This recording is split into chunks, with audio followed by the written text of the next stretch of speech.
గుడి committee members కి నా ఒక నివేదిక, ప్రతి ఒక్క గుడి కాడ ఒక బ్యానర్ పెట్టాలని నేను రిక్వెస్ట్ చేస్తాను. బ్యానర్ లో ఏం రాయాలంటే, బోనాలంటే తాగే ఆడే బోనాలు కాదు, బోనాలంటే తాగే ఆడే బోనాలు కాదు.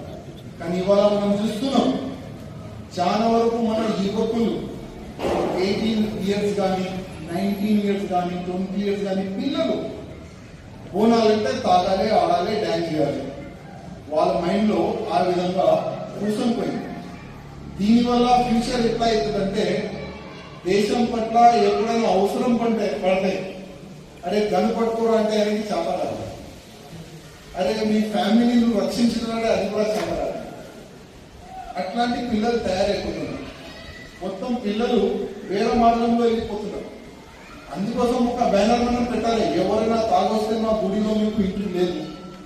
అట్లాంటి ప్రతి ఒక్క గుడి కాడ బ్యానర్ పెట్టుకుంటే చాలా బాగుంటుందని నా ఒక నివేదిక. ఎందుకంటే సమాజాన్ని కాపాడే బాధ్యత మన అందరిపైన ఉంటుంది. కానీ కొంతమంది మన బోనాల్ని బద్నాం చేయడానికి ఇది ఒక కుట్ర చేస్తుంది.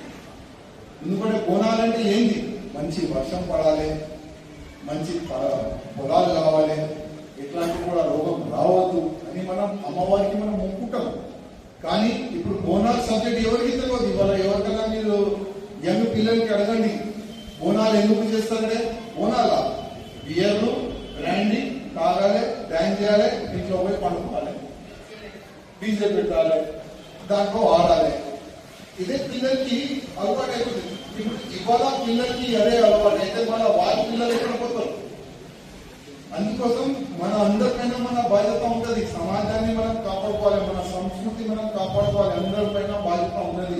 అందుకోసం ఒక్కొక్క బ్యానర్ మనం పెట్టాలని కమిటీ మెంబర్స్ రిక్వెస్ట్ చేస్తున్నాం. అదేవిధంగా ఇవాళ ఈ